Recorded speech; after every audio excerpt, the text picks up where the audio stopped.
আসসালামু আলাইকুম সবাইকে। রেনবোলাই পরিবারের পক্ষ থেকে সবাইকে জানাচ্ছি আন্তরিক শুভেচ্ছা ও অভিনন্দন। তো নতুন দিনে আরও একটি নতুন ভিডিও নিয়ে চলে আসছি আপনাদের সামনে। আর আজকের ভিডিওটি আমরা লৌজে যাচ্ছি কিছু যন্ত্রপাতি কিনতে। আমরা কিন্তু কিছুদিন পর পর এই যন্ত্রপাতি কিনতে যাই। আসলে আমরা নিজেদের কাজ নিজেরা করছি, যার কারণে মানে তখন যেই ধরনের কাজের জন্য যে যন্ত্র প্রয়োজন সেই যন্ত্রের জন্যই কিন্তু বারবার লৌজ বা হোম ডিপুট যেটা আছে, যেখানে আসলে যন্ত্রপাতি কেনা যায়, সেখানে যাই। এই তো চলে আসলাম, আর এসেই দেখলাম এত সুন্দর সুন্দর ফার্নিচার, কুশন আউটডোরের জন্য। আর আমরাও চিন্তা করছি নেব, তবে কখন নিব তা এখন পর্যন্ত শিওর না। তবে দেখছি যেটা ভালো লাগে ওটা কিনবো ইনশাল্লাহ।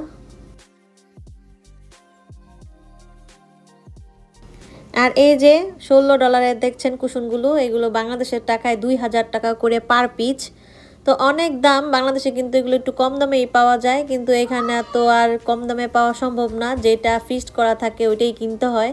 তবে দামটা অনেক বেশি আমাদের জন্য। এগুলো যদি মানে $5 করে হতো তাহলে খুব ভালো হতো। আর এখানে অনেক সুন্দর সুন্দর আউটডোরের কার্পেট আছে। তো দাম তো অনেক বেশি, মানে $100 দাম, অনেক দাম। কিন্তু মানে ওই দাম অনুযায়ী অতটা আমার ভালো লাগে না এই কার্পেটগুলো। ঘরের জিনিসপত্র মূলত আমি নিউ মার্কেট থেকেই কিনতাম বাংলাদেশে থাকাকালীন। কুশনও অনেক পছন্দ করে কিনতাম এই নিউ মার্কেট, গাউসিয়া, চাঁদনি চকের থেকে, যেগুলো আমার ভালো লাগে। খুবই অল্প দামে সুন্দর সুন্দর জিনিস পেতাম। যেহেতু বাচ্চাদের নিয়ে আসছি, সেহেতু ওদের বাবা হচ্ছে যন্ত্রপাতি কিনবে সেই সাইডে, আর আমি এখানে ঘুরে ঘুরে দেখছি ওদেরকে নিয়ে। আর এদিকে হচ্ছে এই চেয়ারটা আমার পছন্দ হয়েছে, এটাও রিজনেবল প্রাইসই ছিল। আর এই কুশনগুলো $8 করে, ভাবছিলাম নিব, কিন্তু এরপরে নেওয়া হয় নাই। নেক্সট টাইমে যখন যাব তখন আবার কিনবো ইনশাল্লাহ। আর এখানে আমরা যাওয়া আসার মধ্যেই আছি, প্রয়োজন অনুযায়ী জিনিসপত্র কিনি। মানে অনেক আশা পড়ছে, মানে বিগত 3-4 মাস যাবত এখানে আসছি আর যাচ্ছি, এরকমটাই হচ্ছে আমাদের।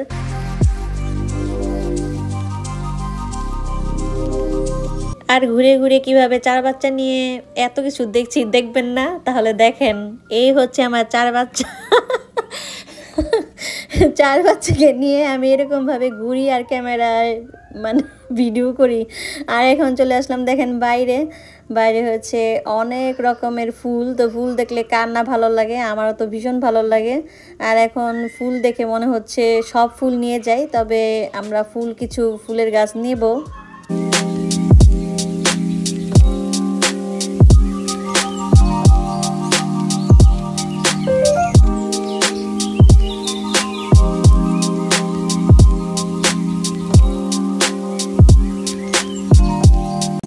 আর বাচ্চাদের কিন্তু অনেক ঘোরাঘুরি করালাম, এখন ওদের বাবার কাছে যাচ্ছি, এখন যাওয়ার সময় হয়ে গেছে।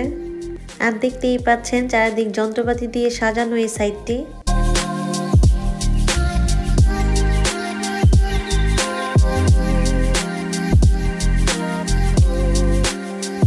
তো প্রায় 2-3 ঘন্টার মতো ওখানে ছিলাম। আর এরপরেও একটা জিনিস আনতে ভুলে গিয়েছিল, এখন আমরা গাড়িতে ওয়েট করছি, আবার ওদের বাবা গেছে ওই জিনিসটা আনার জন্য।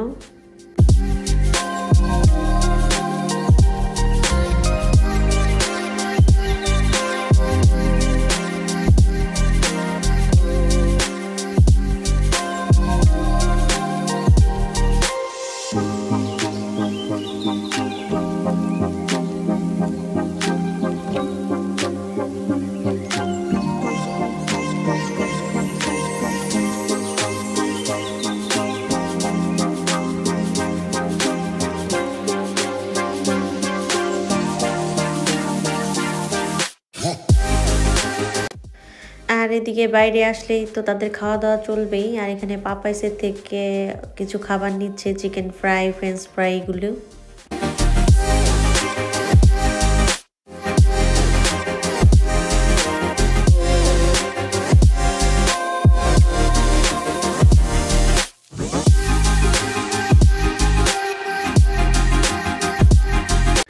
আমাদের খাবারটা রেডি। এখন পিক আপ করার পর আবার মনে পড়লো আরেকটা যন্ত্র বাকি আছে, তো আমরা এখানে বসে আছি। লৌজে আবার গেল ওই যন্ত্রটা আনার জন্য।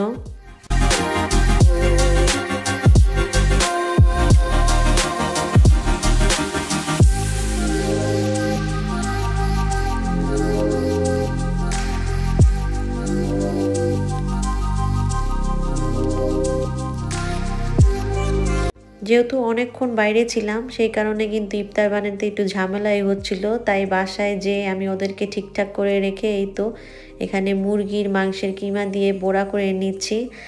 আর এগুলা খাবে এখন, আর ওগুলা বানাতে খুবই দেরি হয়ে যাবে, কারণ ভাগ্নিকে বলেছিলাম মুরগির মাংস ভিজিয়ে রাখতে, ও ফ্রিজ থেকে বের করে রাখছে, পানিতে ভিজাই নেই, যার কারণে রান্না করতে দেরি হয়ে যাবে। আর এখন বড়া ভাজছি, এগুলা বড়া মানে মানে মুরগির মাংসের বড়া।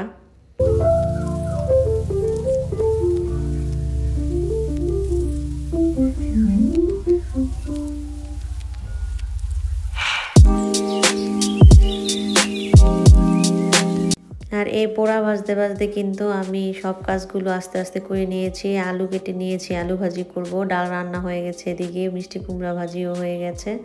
তো মানে খুবই দ্রুত সহকারে আমি কাজগুলো করছিলাম। আর এখানে ইফতারের করার পরে আমি মুরগিটা বসিয়েছিলাম।